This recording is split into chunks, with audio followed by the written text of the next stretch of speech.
Hello दोस्तों, कैसे हो आप सभी। तो आज का हमारा टॉपिक रहेगा एलसीएम के ऊपर।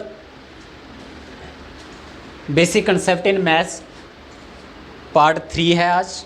पार्ट फर्स्ट और पार्ट सेकंड आपने देखा होगा। आज का हमारा टॉपिक है एलसीएम के ऊपर। एलसीएम तो नाम सभी ने सुना होगा और बहुत सारे लोग जानते भी होंगे कैसे इसको एलसीएम फाइंड आउट करते हैं। तो मैं आपको बताना चाहूँगा जो एलसीएम होता है इसकी फुल फॉर्म होती है लोएस्ट कॉमन मल्टीपल। एलसीएम का मतलब होता है उसमें जो भी आपको नंबर दिए हैं उनमें से कि उनमें क्या करना होता है, जो उनमें लोएस्ट कॉमन फैक्टर आता है वो फाइंड करना होता है।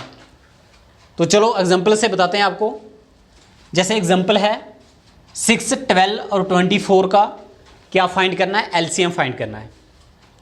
तो कैसे फाइंड करोगे, सभी नंबर को एक साथ लिखना है और फिर उनका एलसीएम फाइंड करना है। एलसीएम फाइंड करने का तरीका एक ही होता है कि सबसे पहले जब भी आप किसी भी नंबर का कोई भी नंबर ले लो, जब उसका एलसीएम फाइंड करना है तो सबसे पहले स्टार्ट कहां से करना है, 2 से करना है। मतलब जब जो उनके फैक्टर्स बनाने हैं, नंबर जो भी आपको दिए हैं उनके जब फैक्टर बनाने हैं तो आपने स्टार्ट कहाँ से करना, उनके फैक्टर बनाना 2 से। सबसे पहले उसको 2 से चेक करना है। तो चलो एग्जांपल से समझते हैं कैसे करना है इसको। जैसे 6, 12 और 24 आ गया। आपको पता ही है 3 2 जा 6 होते हैं, 6 2 के टेबल में आता है। 3 2 जा 6 हो गए, फिर उसके बाद 6 2 जा 12 हो गए, फिर 12 2 जा 24 हो गए। ठीक है, फिर उसके बाद अब ये 3 है, ये 3 जो है 2 के टेबल में नहीं आता है, लेकिन 6 और 12 तो 2 के टेबल में आते हैं ना। तो मैंने आपको पहले बता दिया कि चाहे एक ही नंबर क्यों ना उसके टेबल में आए, उसको फाइंड करना होता है। जो नहीं आते उनको वैसे लिख दो। जैसे 3 2 के टेबल में नहीं आता है तो इसको एज इट इज़ वैसे लिख दिया। इसको हमें मतलब 2 के टेबल से नहीं करता है तो उसको रहने दो, वैसे लिख दो।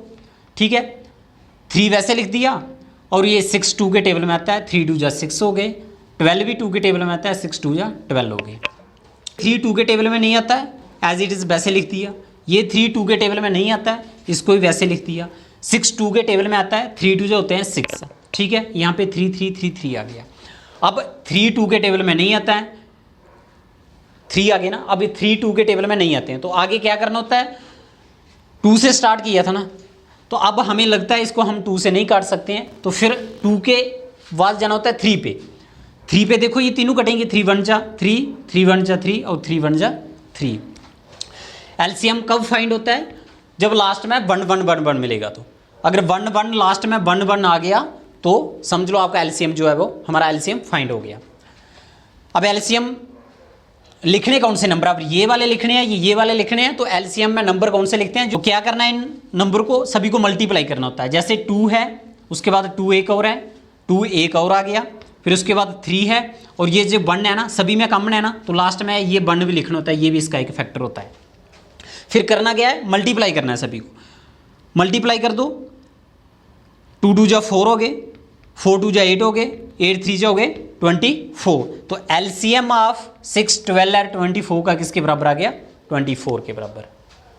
ये आ गया लॉन्ग मेथड। ये थोड़ा एग्जाम में ये क्वेश्चन पूरा निकालना पड़ता है। एक होती है शॉर्ट ट्रिक जो आपके कम्पिटिटिव एग्जाम में काम आती है। ठीक है, ये हो गया आपके एग्जाम के रिलेटेड, जो अभी किसी क्लास में पढ़ रहे हैं आप, तो पेपर में क्वेश्चन एलसीएम फाइंड करना है, तो ये आ गया उसके लिए। एक होती है शॉर्ट ट्रिक, या आपने किसी कम्पिटिटिव एग्जाम में उस क्वेश्चन को फाइंड आउट करना है, तो अगर वहाँ पे ये लॉन्ग मेथड लगाओगे तो तब तो बहुत ज़्यादा टाइम लगे ना, तो वहाँ पे तो क्या करना होता है, हमें टाइम कंज्यूमिंग होता है, टाइम बचाना होता है, तो उसके लिए शॉर्ट ट्रिक्स होती हैं। पहले मैं ये लॉन्ग डिवीजन मेथड से एक और एग्जाम्पल आपको बता लेता हूँ, फिर उसके बाद नेक्स्ट वीडियो आगे वाली जो नेक्स्ट पार्ट बनाएंगे इसका पार्ट 4, उसमें आपको शॉर्ट ट्रिक भी बताऊँगा इसकी, जो कम्पिटिटिव एग्जाम के लिए काम आने वाली है। ठीक है, सेकंड एग्जांपल है इसकी। नंबर लिख रखे हैं मैंने 5 15 और 20। ठीक है, इनका हमें फाइंड करना है एलसीएम, मतलब लोएस्ट कॉमन मल्टीपल।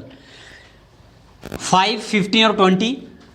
अब वैसे ही जैसे फर्स्ट एग्जांपल में बताया मैंने कि आपने डिवाइड इसको जो फैक्टर बनाने हैं, फैक्टर बनाना कहाँ किस नंबर से कहाँ से स्टार्ट करने हैं, तो वो सबसे पहले 2 से करने हैं। सबसे पहले जो भी नंबर है, 2 नंबर दिए हैं, 3 है, 4 है, 5 है, 6 है, जितने भी नंबर आपको दिए हैं आपने स्टार्ट उसको कहाँ से करना है, 2 से ही करना है। 2 से चेक करना होता है पहले, अगर 2 से नहीं होता है फिर 3 पे जाना है, 3 से नहीं हो रहे हैं फिर 4 पे जाना है, 4 से नहीं जाना है फिर 4 से अगर नहीं हो रहे हैं तो फिर 5 से जाना, मतलब स्टेप बाय स्टेप चलना है। सबसे पहले 2 से चेक करेंगे, ये 2 है, 5 2 के टेबल में नहीं आता है, इसको एज इट इज़ वैसे लिख दिया। 15 2 के टेबल में नहीं आता है, इसको भी वैसे लिख दिया।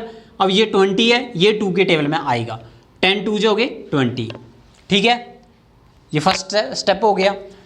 फिर अब देखना है कि इनमें से नंबर कौन सा है जो 2 के टेबल में आता है, तो 10 हमारे पास ऐसा नंबर है जो कि 2 के टेबल में आता है। 5 और 15 नहीं आते हैं तो इनको एज इट इज़ वैसे लिख दो। 10 2 के टेबल में आता है तो 5 2 से 10 हो गया, ठीक है। उसके बाद अब 5 2 के टेबल में नहीं आएगा, 15 नहीं आएगा और 5 भी नहीं आएगा, ठीक है। तो उसके बाद क्या करना है हमें, उसके बाद आगे 3 पे जाना है। 3 से चेक करेंगे, 5 के टेबल में 3 नहीं आता है, उसको वैसे लिख दो।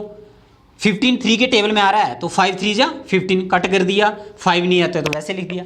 अब 5 5 5 मिल गया हमें। अब इसके बाद 3 से तो ये नहीं कटेंगे तो क्या करेंगे, फिर आगे चलेंगे, ठीक है। ये तो हमें दिख रहा है कि ये 5 से कट होंगे, लेकिन चलना स्टेप बाय स्टेप है। 3 से नहीं हुआ कट तो फिर उसके बाद जाना है 4 पे, तो 4 के टेबल में भी 5 नहीं आता है, तो उसके बाद आगे स्टेप, नेक्स्ट स्टेप मतलब आगे जाना है 5 पे, तो 5 से जो कट हो गया 5 1 जा 5, 5 1 जा 5, 5 1 जा 5 हो गया, ठीक है। वो हम पहले इन नंबर को मल्टीप्लाई करेंगे, 2 मल्टीप्लाई 2 मल्टीप्लाई 3 और मल्टीप्लाई 5 और मल्टीप्लाई इसके साथ ये एक 1 भी इसका फैक्टर होता है। तो 2 2 जा 4 हो गए, 4 3 जा 12 हो गए, 12 5 हो गए 60। तो एलसीएम ऑफ 5 15 और 20 का कितना आ गया, 60 आ गया। ये आ गया लॉन्ग मेथड से। ये जो दोनों एग्जांपल्स बताई हैं मैंने आपको, ये हैं लॉन्ग मेथड से, ठीक है। ये बच्चों के काम आने वाली हैं, मतलब पेपर में क्वेश्चन लिखने हैं। तो जो कम्पिटिटिव एग्जाम की बात है तो उसमें अगर ये एलसीएम फाइंड आउट करना हमें, तो उसके लिए शार्ट ट्रिक्स होती हैं, वो आपको नेक्स्ट वीडियो में बताऊंगा। आपको मैं पहले लॉन्ग मेथड आना चाहिए। अगर आपको लॉन्ग मेथड आता है तो फिर आप ट्रिक्स वगैरह लगा सकते हैं। अगर आपको लॉन्ग मेथड का ही नहीं पता तो ट्रिक्स वगैरह कहाँ उसमें काम करेंगे। फिर अगर आपको ये वीडियो अच्छी लगे तो चैनल को सब्सक्राइब जरूर कर देना, लाइक और कमेंट जरूर करना, और हो सके तो वीडियो को शेयर वगैरह भी ज़रूर कर देना।